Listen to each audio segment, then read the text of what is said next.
thing that I've always tried to understand, why do drug dealers, why don't they ever, like, if you know, do you have that in your mentality that one day I'm going to get caught, so let me save and put up? I mean, I put up a lot. I had over $8 million of property when I went to jail. Yeah, but that's things that other people, I mean, that the police and can get to. I mean, what about they can get to anything. No. If you bury some money, they can get to that. Not if you keep it a secret. I mean, it's just like I just I don't condone drugs. If you go bury $1 million of cash, for one man to bury that money is a lot of work. So there was no one that you really trusted in the game? A whole lot of people I trusted, and a whole lot of people held up their end.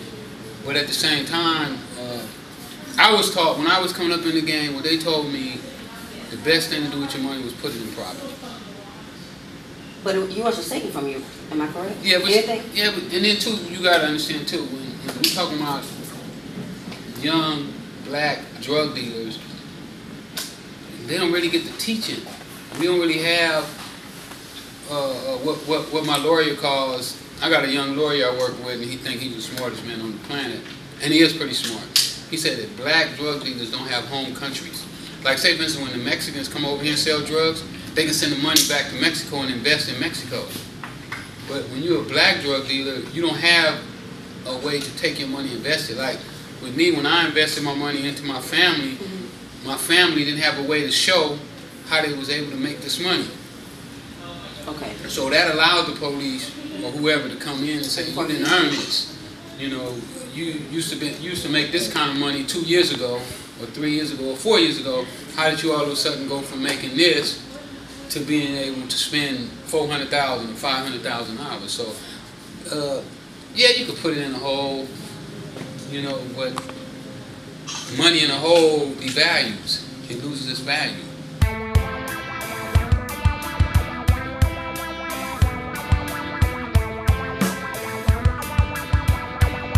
Out of the game. And what was that? Your peace of mind? My mind. All the things that I learned from selling drugs, they couldn't take that. And then while I was in prison, I read over 300 books. I went to prison, I was totally illiterate. Yes, I heard. Okay, I was totally illiterate. I learned enough to read and write to get myself out of prison. I found an issue to get myself out of prison. So that taught me that I out-thought my attorney, and I out-thought the prosecutor, and I out-thought the judge. So after I knew that I was coming home, I started to study, because I wanted to learn what was these other people using that was making all this money, that ran this country. So I started to study the people who run this country right now today. And some of them are dead, but they still run this country. Like Sam Walton. Most people don't even know who Sam Walton is. The founder of Walmart. Okay, well I studied him, because I found out that he dictates right now from his grave. He wrote out what he wanted to happen and how he wanted it to happen. And his employees right now have to continue to carry out his wishes from his will with his company. So I studied him because I wanted to have that same type of power, where I could dictate who's going to make money, who's not going to make money, which ports are open and which ports are not open, who we going to be able to buy product from, and so forth. So I read over 300 books before I left prison. Let me ask you this question. What is your thought process, or what is your what suggestions or what can you give to the young guys out there today that's beating the sidewalk, that can't get a job, trying to support their families? You have a lot of young guys that are taking care of the family. You can't get a job. You can't. So what can you do? Well, the first thing we got to do is we got to stop putting money first.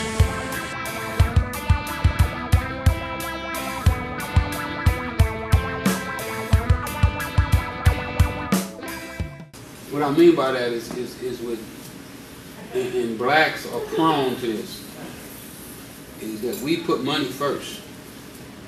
And what I mean by that is that we don't do the things that we really want to do because we can't get paid for it.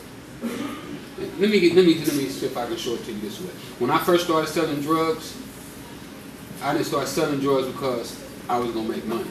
My partner was selling drugs.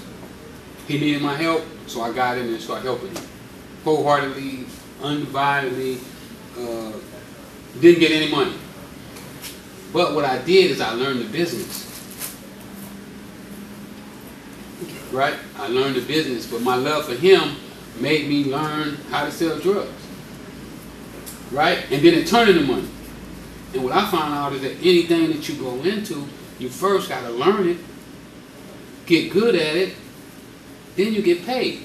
With me, with drugs, I became a drug expert. I could tell you what a kilo of cocaine sold for in just about any state in this country. I could almost tell you who was selling drugs in that city. I could tell you who was the kingpin or who was the guy that was pretty much running just about every city in this country, because it became my job. I made money from knowing that kind of stuff. I made money when he come to negotiate with me. I have to know what he's selling it for. Otherwise, they're going to take advantage of it. So I believe that the first thing we have to do is we have to get the wisdom to know what it is that we want to do in our life. You said something on the interview with we did earlier this week with Jeff Gallup in Florida Today.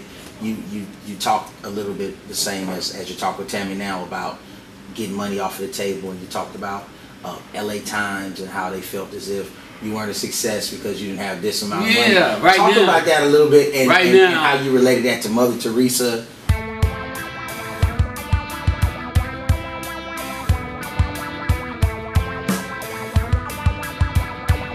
When he said, well, none of the stuff that Rick's been doing is panned out. And he said, oh, well, he got Nick Cassavetes to write a movie script for him. Well, Nick Cassavetes gets $1.5 million to write a movie script. He wrote mine on credit. So that's not a success. Even though all the studios in Hollywood say Nick would never do it. Nick would never write a script for you. I met with the president of William Morris Endeavor. That was Ori Emanuel, who was the president, Obama's chief of staff's brother. He runs the biggest talent agency in Hollywood. He's the most powerful executive in Hollywood. I met with Jeff Berg, who is the second most powerful executive in Hollywood. I met with the president of Sony Pictures, and I met with the president of the university at the time. The guy lost his job. Well, he said that even though I did all this, none of these are considered successes in his eyes. You know, he didn't value those as successes. Me getting Nick Cannon to agree to play my role in the movie is not a success. But I told him, I say, look, most people can't even sit down and talk to Nick Cannon. You know, I got Nick Cannon to put on one of my t-shirts, to take a picture in a t-shirt, and then tweet the t-shirt on his Twitter page. To me, those are successes. Not cash money in my hand, but I know that it's eventually going to turn into money. So what the average person look at success as is money in your hand. I don't look at success no more as money in my hand, because I had no money to fill up this little space right here sitting in my living room before. And I know what it's like, and I know how I got there. I got there $20 at a time. You know, I didn't get it all. The first day I started selling drugs, they come and drop a big bundle of money off. It didn't happen. I started gradually. I would stand on the block. Nobody would come by to buy drugs from me, but I would still stand there.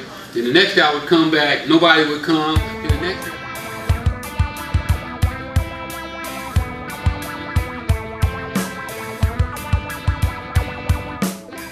I had to keep going over and over and over and learning and meeting people, and then eventually it turned into a business where when you come out it looked like a football game.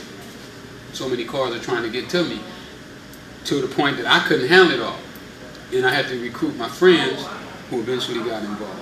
But I in turn all that is that I learned the business, I paid the dues to get it there. And I believe that that's what we have to do as a people, and that's the example that I'm going to set for them. You know, I'm setting an example right now. When I do the things that I do, I feel that somebody to get a day of my time, it should give me $30,000.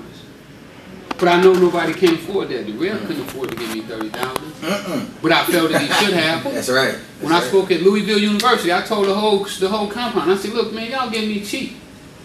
The guy gave me $3,500. $3,500 ain't no money to me. This, to me, speaking to y'all, is worth $40,000, $50,000 to me. But I'm doing it to y'all as a favor. And I believe that eventually that they're going to pay me that kind of money once they see what I can do. But I could say, okay, well, I ain't getting $40,000, so I ain't going to do nothing. And that's the position that most of us are taking right now. If we don't get a certain amount of money, then we don't take the action to make the moves that it takes. I agree. And that's what it's going to take to get us out of our hole. When we start to say, you know what, if my brother needs help, I'm going to be there for him. Like we was just talking a minute ago, and Nino was saying that people were saying, well, Nino, you said next time you're going to do the event at our place. Okay, and Nino want to do that, but at the same time, why didn't I hear helping Nino put on this event right here? Yeah. That would keep them on Nino's mind and would make him more likely to, more likely to say, oh, I'm going to be at you next time because you helped me so much this time. And that's not the attitude that really the whole America. It ain't just blacks right now. That's why America's in such bad shape, because these other countries are saying, you know what, I'll do it for $5. I mean, Mexicans, they working it to a T in LA. You know, they on the corner selling oranges, hats, socks, whatever to make $2 or $3 because they know $2 or $3 is better than no dollars. So when did your mindset change? I mean, when did you feel like that you wanna? Did your mindset change while you were incarcerated, or when you came out? That you know that you wanna, hey, I mean, because you could have easily went back into the, because that's all basically you knew.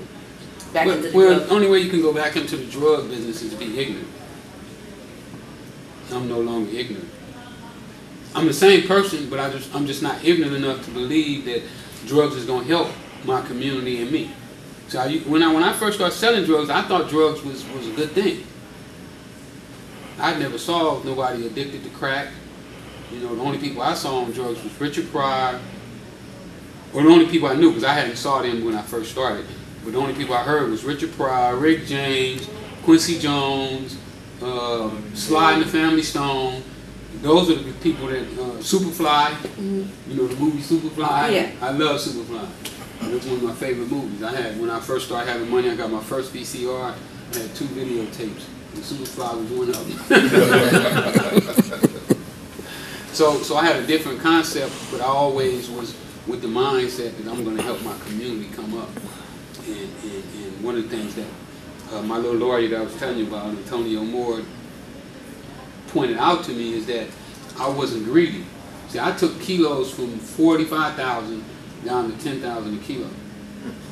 And I shared the wealth. I didn't get, you know, when kilos start going down from 40 to 30, I didn't say, well, you know, I'm going to keep everybody else at 45 and make all the profit. No, I said, okay, I'm getting them for 35, I'm giving to them for 40. When they went down to 20, I said, okay, I'm getting them to 35. When they went down to 15, I said, okay, I'm getting them to 20. So I always cut my people in and let my people benefit from the profit that I did, and I was able to get the price down because I saved my money. Fascinated by shoes, I wasn't fascinated by gold or cars. My fetish became property and businesses. So when I spent my money, it was on something that I felt was going to make me more money. So what you gonna say to a young boy that's thinking about getting in the game, thinking about selling drugs, doing something crazy, has a skill? You talked about getting money off the table. What are you gonna say? Do what you love? You don't know what you love. Well, the first thing that they have to do is with anybody is they have to figure out that they can do whatever they want to do. You know, that you can be creative,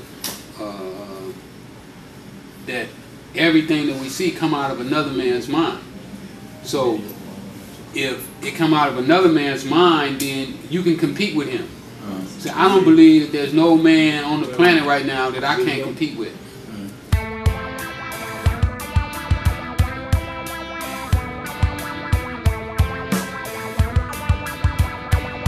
On almost any field. You know, there's going to be some guy that's going to be stronger than me lifting weights. There's going to be some guys that can outrun me. But there's not going to be no man that can outdo me in everything.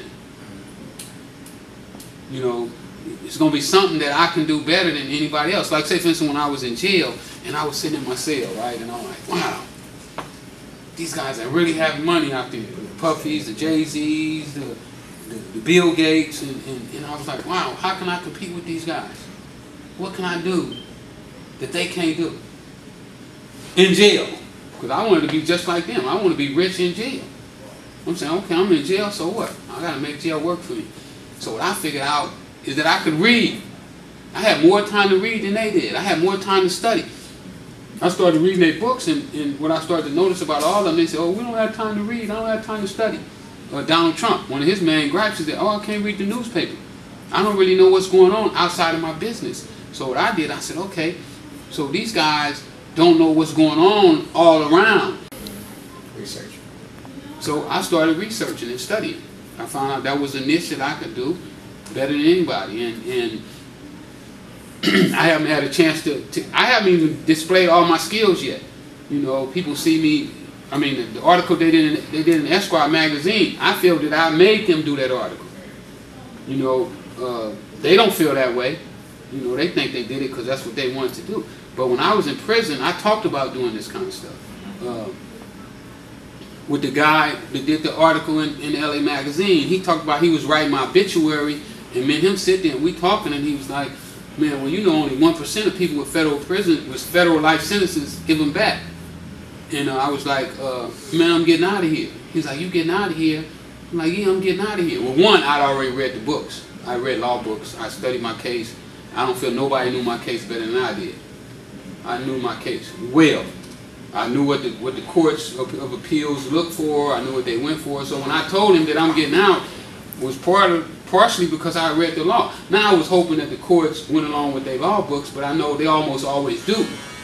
You know, they hardly ever go against their own law. So when I read their law, I said, well, you know what, I'm getting out of here. He said 30 days after he did the interview, they reversed my case. Because I had studied it and I knew. But I had came from a background that I was behind. I didn't even know how to sound out my ABCs. So I've had to learn how to sound out my ABCs. You were able to teach your own self to read? No, my cellies did. Taught you to read from scratch? Yeah. How did you keep up with your drug transactions and things? You don't need to know how to read to keep up with drugs. Drugs don't have no care if you can read it. Count that money. All drugs care, all they care about is can so you count. You couldn't read fluently, but you could count the money. Yeah, I could count well. I could work a scale. I mean, they taught me how to work a scale too. You know, smokers taught me how to work base heads. Oh, Once you get high on the drugs, they showed me how to weigh it. Cause they like, man, you give me my other 10. They brought their scale with them. Man. So I don't know about no scale. I flunked out in science. I didn't pay no attention to science, but they showed me. They brought that scale, put that scale on the table, got their bag out, and said, look, man, you going this a 10. 10. This is how you do a gram. I didn't know what a kilo was. I didn't know what an 8-track was. I didn't know what a quarter pound was. They taught me all that. I have another question. Have you considered about being hired from other families to do what you done for yourself? They don't have to hire me. I'll give it to them for free. I know. See, I'm finna be a billionaire. I'm finna have money just rain on me. Hey. I don't trip on money. As long as I get enough right now, and this is what I can do. Since I've been home, I learned how to be a diesel mechanic. I could take a diesel truck apart. I ain't never worked on a diesel truck a day in my life. But what I did is I bought my first diesel truck. I would pay the mechanic to fix it, and when he fixed it, I get right in there with him. Hold up, let me get that wrench, that bolt there for you. Let me hang this wrench. So I learned how to work on diesel trucks. I took that one truck, I got it to 5 diesel trucks. But I hired drivers that wasn't scrupulous, they wrecked, and eventually my insurance company said, hey, you out the business. But it taught me that the principle that I practice work with anything that you do. So I can do anything to make the money now to just keep me going. Because right now all I want to do is make sure my lights is paid, my rent is paid, and then I can just keep moving in the direction that I want. All right, I'm gonna be the advocate on that. Now you just told me that you said I'm worth $40,000, $30,000 for appearance. You just told me that. I did say that. But then you just told me in the same breath that, you know, as long as you can pay your bills. Right, because I know the $40,000 a day is coming. He's not getting it now. Yeah. But it's due. He feels like right now it's worth it. We done talk so much, Tammy. That's why I can interject. He's worth that right now. But because he knows that we as people, and I mean black people in general, we can't afford to pay him that he's willing to do things like this for free. But there are times when he can't even do them for free because he has bills to pay. So he'll take, if it's $1,500, $2,000, $3,500, he's willing to do that. But he knows he's a lot more valuable than that. Okay.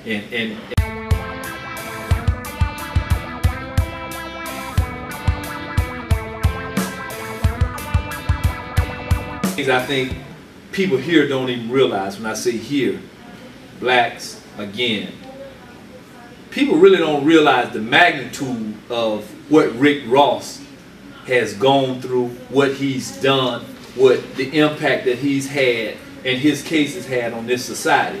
When you're talking about the President of the United States knowing that drugs were being brought into a community and maybe indirectly handed to him, but this is the man who actually distributed like billions of dollars worth of drugs and made multi-millions of dollars and basically took the fall for our federal government.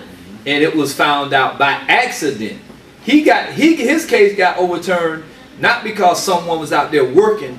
Man, Rick Ross shouldn't have took this fall for the federal government because the CIA, they flew this dope in. We got to help Rick Ross. Rick got lucky in a sense by the grace of God, similar to Nino Lyons, by the grace of God, that somebody was investigating and wait a minute, who is the black dude in South Central that's distributing all the dope? Oh, that's the guy, that's Rick Ross, he got life. Oh man, how can this dude get life for selling drugs that the government brought in and basically handed him?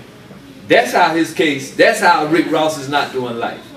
It wasn't because, you know, somebody said, man, we got to go fight for Rick Ross.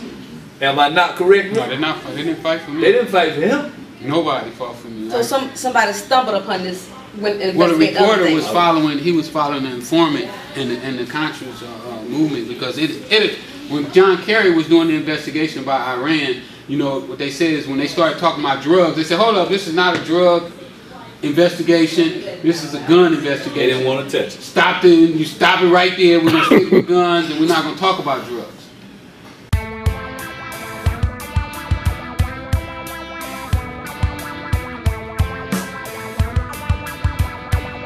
The reporter started doing his research. Well, a lady brought it to his attention and was telling, well, you know, my husband was a Contra, and they let the rest of them get away while they put him in jail. And then she made us think about it because her husband wasn't going to say nothing. He was just like, we'll take it.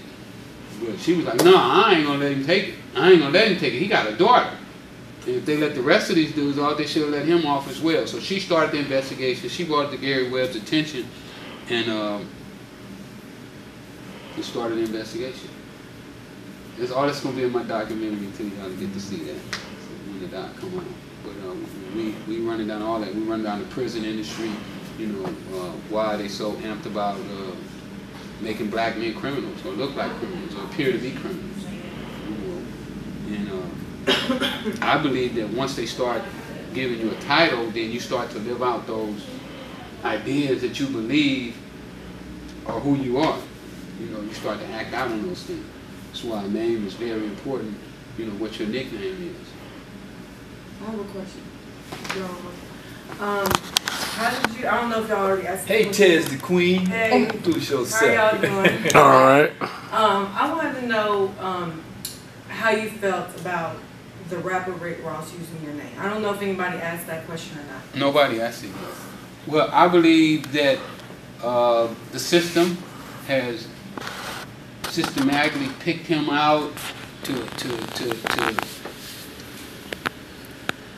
make young black men believe that criminality is the way that we supposed to live, and they took a name. You know, if a guy took a fake name that nobody knows, and people know that it's fake and that his story is fake, then that's one thing. But then when you take a name that people know is a real name, but they don't know who the person is that goes with the name. Because what I found out about myself is that I have become an underground brand. Yeah. You know, where everybody knew the name, but nobody knew what I looked like until BET aired it live. Even though I'd been on the news before and been in newspapers and all that, but it wasn't marketed nationally. You know, just in the cities that I went to jail in, they did it. But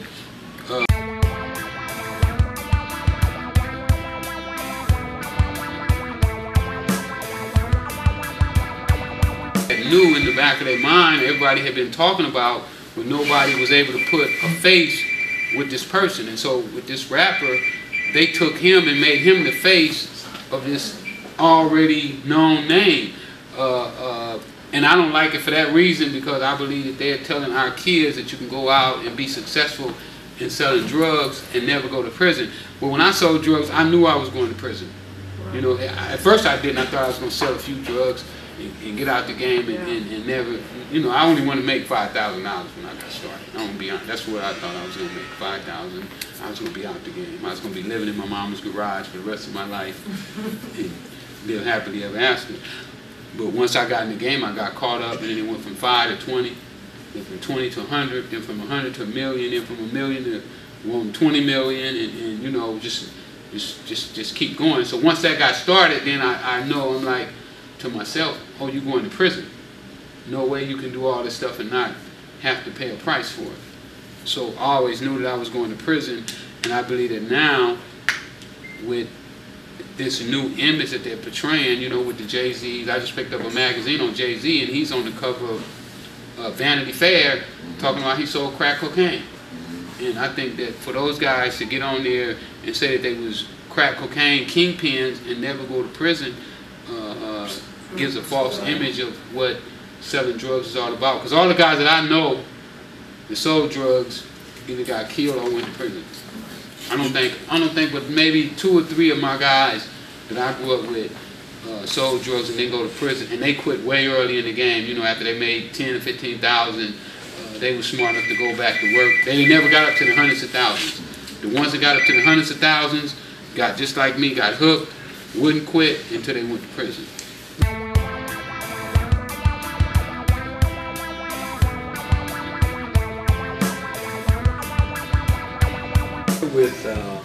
Share with everyone about the guys that were your guys, like, that are doing life now. Tell them how many of them it is.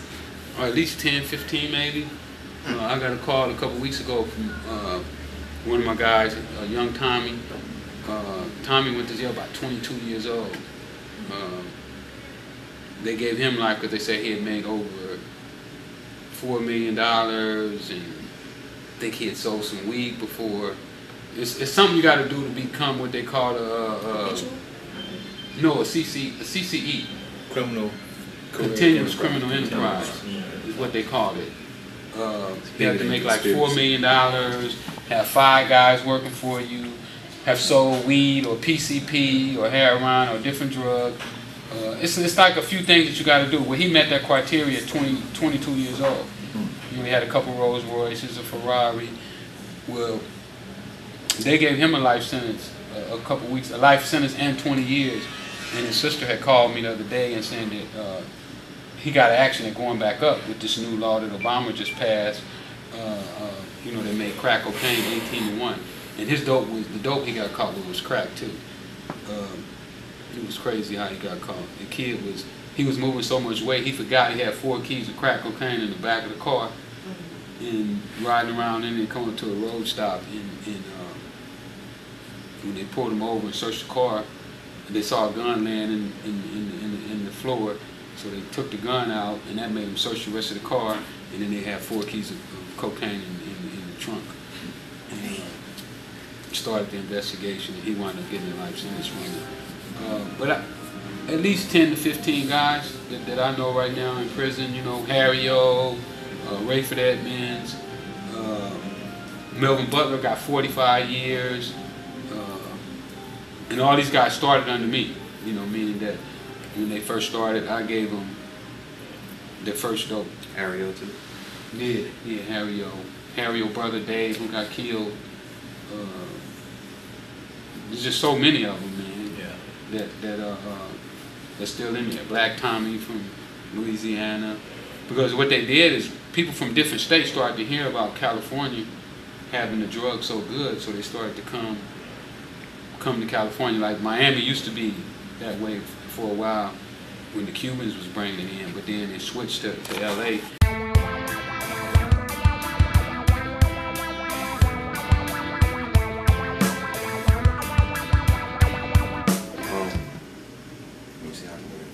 Due to the fact that he was being set up from the jump, you think he was going to go to jail off rip, or you think it was just success that really did come to get you? Yeah, well, both. My success, you know, I knew that being successful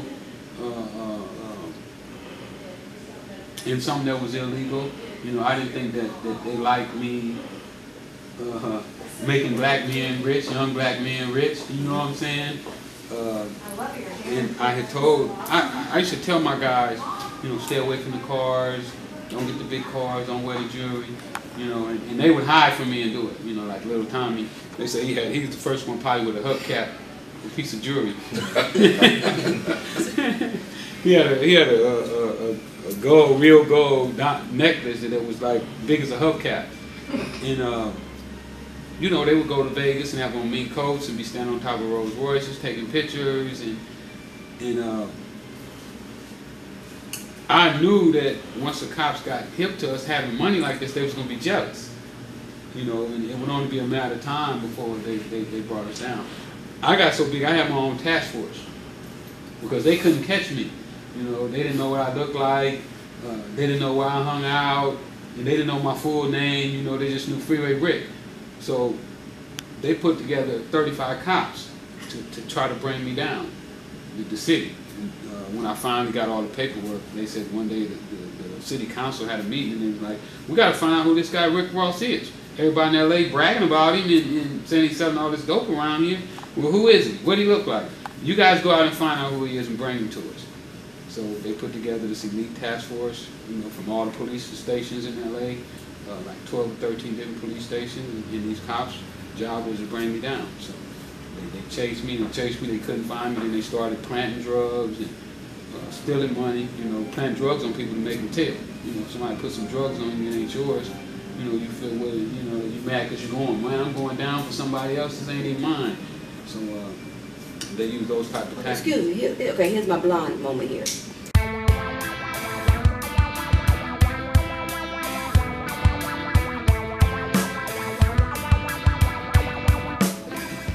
Brought in the drugs. So I'm thinking that they brought the drugs to you. Well, not directly to you. So how was you able to, I don't understand that. What do you mean that? Well, the CIA and the LAPD are different sectors. They don't work together. Okay, but why did the CIA bring you the drugs? They didn't bring me the drugs. They gave the drugs to their operatives. Their who? It's called operatives, meaning that the guys that they were giving drugs to were not CIA agents, but they're on the CIA's payroll. Okay, I'm gonna ask my brother to explain that to me later. Okay, go ahead. He'll explain it to you. I'm confused. Okay, well, CIA operative is, say for instance, if you go to, you remember Noriega in Panama? Yes. Okay, Noriega was an operative. He couldn't be a CIA agent because he's not a U.S. citizen. He doesn't have a green card, so he can't be directly on the CIA payroll, but the CIA can pay him as an operative. To work for... Anything dirty that they wanted did because they don't want the United States or CIA identified with that, they will pay Manuel Noriega or the operatives that he's talking about, you do this, but we can't be associated with it. Yeah, you're not, Okay. you don't If you work. get caught, we don't have nothing. We to don't do go, with there it. you go. We don't know Okay. you. Okay, got Yeah, you. you don't have the badge and everything to go with it. Yeah. So the guy that I was getting my drugs from was an operative. That was, So he wasn't getting a check. But the CIA supplied him with the drugs to give to you. No, they didn't supply him with the drugs. What they did is they gave him the money. Okay, the money. Then they took the money and went and bought drugs. Then they bought the money over here with planes that they got from buying with the CIA money. The CIA know they selling drugs, Right. but they didn't sanction it. But they didn't stop them either. So the CIA goes to the White House and say, look, we need a new bill written saying that we don't have to report people selling drugs. Because it was a security interest, so the security of the United States. You know what the CIA do for the United States, right? They protect them. Yeah. Okay, so they felt that it was going to protect the United States. That was their rationale. So nothing happened to your operative, They say he did 20 months in jail, but the CIA supplied and him. then they gave him a job when he got out. Then they gave him a job, and they put him on they gave him, you know, all the paperwork. Keep him quiet. Legal paperwork when he got out this time. What was that? And not just him, but all the ones above him. Yeah. And Oliver North, you know who Oliver North is? Yes, yes. Jeff. The general. Yeah. Yeah, he was the one that was over it. Is that why he? What happened to him? They gave him a job at the radio station and gave him a TV station. They got showed out. Well, he got pardoned though. You know, Bush pardoned. He pardoned everybody that was up under. You know, went out down the line and pardoned all of them. But they got 600,000 black men in prison. They're the what do you call those people? The fall guys. The fall guys. Yeah. The undesirables. Okay. So Guys they wanted, the people they wanted to get rid of anyway. They didn't have no use for it, you know it. You don't want to be no slave no more. Okay, now I have a question. I want to piggyback off her test. Her. Okay, so what? Okay, when you were answering her question, you were saying, well, they gave this name to Rick, the other Rick Ross, the rapper. That's Rick what I Ross. believe. That's not a fact. Okay, so why do you think? Are you angry with him for taking your name and your stat? Okay, well, do you I think? allowed him to come to LA. What do you mean you allow him? Because if I said it, if I go on TV right now and say he can't come to LA no more, I don't want him in LA no more. He can't come no more. I got nephews. It's like shot callers for games. Nephews that do all kind of hindrance stuff. Rick, you got to break it down for her, man. You got to break it down because you got to stop beating around the bush. Tell her. I got nephews and cousins, little cousins, you know, that like just love me. Mm. You know, they want to be just like I was.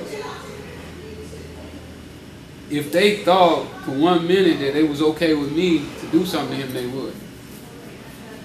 Do you like your people's, your nephews and your cousins or and all of them or whatever?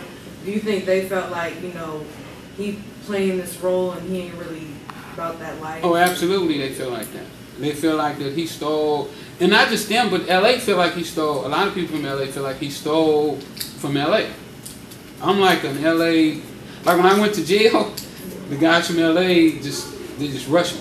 Like if I'm in the gym playing basketball, if I get fouled hard, then one of the Crips is gonna come and talk to the dude if he's from another state or from another city. Like if a dude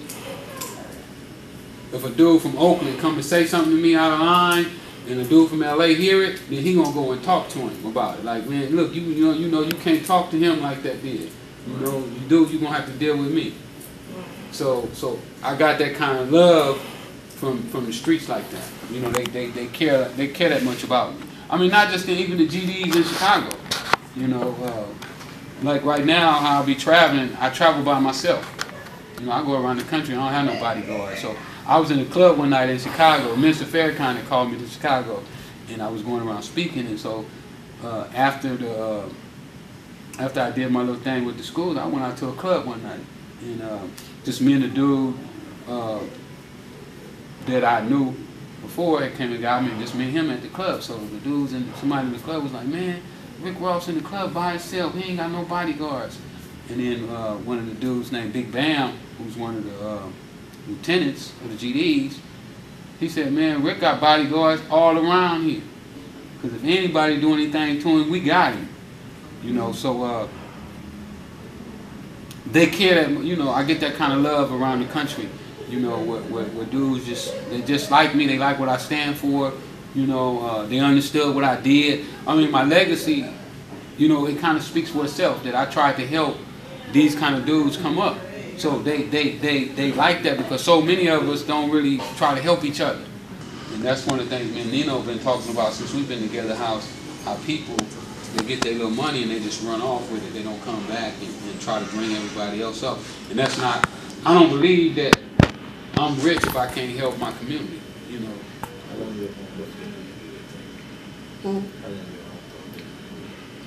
You? Long time. Long time since I know. That's right.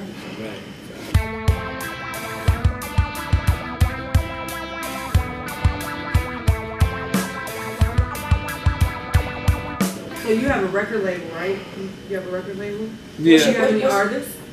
I just signed Dr. Dre's son, Curtis Young. He's I had artists already that was in front of him, but one thing I tell my artists is that whoever can do the most for the label at the time is who we get behind. You know, and so everybody agreed to let Curtis go first. I was in Detroit, and I get a matter of fact, no, I found out off the internet. I was speaking in Chicago, I'm in Detroit, just like this right here, and somebody came up to me and said, man, you know, you just signed Curtis Young. And I was like, huh? Because I've been knowing Curtis since I've been home. You know, I've been seeing him going around to the clubs, you know, grinding and trying to do his thing. And I respect him, and we hang out, you know, and I love the kids grind and all that. But I never thought that he would want to sign with me. I'm like, this is Dr. Dre's son. What would he want to sign with me for? So when they came up and told me, and I picked up the phone, I called my nephew, and I was like, man, what's up with Kurt? And he's like, he said he want to sign with you. You know what I'm saying? He said he want to do everything with you. He see how you going, and he like what you do. So he's like the #1 artist right now. I had a few other artists that we started to build momentum, and for some reason, you know, it just didn't work out. You know, I had a young lady who I thought was going to be like the female Kendrick Lamar. Somebody from Juicy J's camp started talking to her and told her that they could do a better job than what I was doing. You know, and she quit. You know, I just got on the radio in LA. She was getting some radio play and stuff. So I had that happen. But I got about 10 artists signed with me right now. You know, well, we don't I have a just started distribution following deal. you on Twitter the other day too. Oh, did you? Yeah, because I don't really do Twitter like that. But What made you follow him? I mean, well, have you because heard he was coming, and I was Okay. like, you know, I don't really be I'm on glad Twitter. you got the memo because I didn't. Go ahead. I don't really be on Twitter. I just most of the time on Facebook, and so I just look his name up. And So how what's did your you Twitter? find out he was hashtag? coming? I got a call I from found out in Pastor Joe. church. Huh? In You found out church? in church? The first, I didn't go to church in a while, and they was like, Rick Ross, the Kingpin. I was like, he's coming for real. Oh, I must have came on the right day to church. Yeah, I'm Rick Ross. It's your boy Flayo. 6. That. We down here pushing t-shirts. Real Rick Ross is not a rapper. Yeah. And they probably took me. That's right. Don't get him. Check them out. When y'all see them, holler at them. The official distributors of the Real Rick Ross is not a rapper t-shirts. And we finna come out with our next shirt too. I know y'all slipping, y'all behind times. Y'all still think that rapper's the real one. Y'all already know. Man, get you a shirt. Holler at your boy. Flayo, Turfstar ENT, my dog 6, we here. Real Rick Ross, not a rapper, see it up close. Be the first to get the shirts online. It's on the website. We got a bunch of different colors. FreeWaySocialMedia.com. FreeWaySocialMedia.com. Holler at your boy. TurfStarENT.com. Holler to get one of your Rick Ross is not a rapper t-shirts online, live in the studio. Yeah.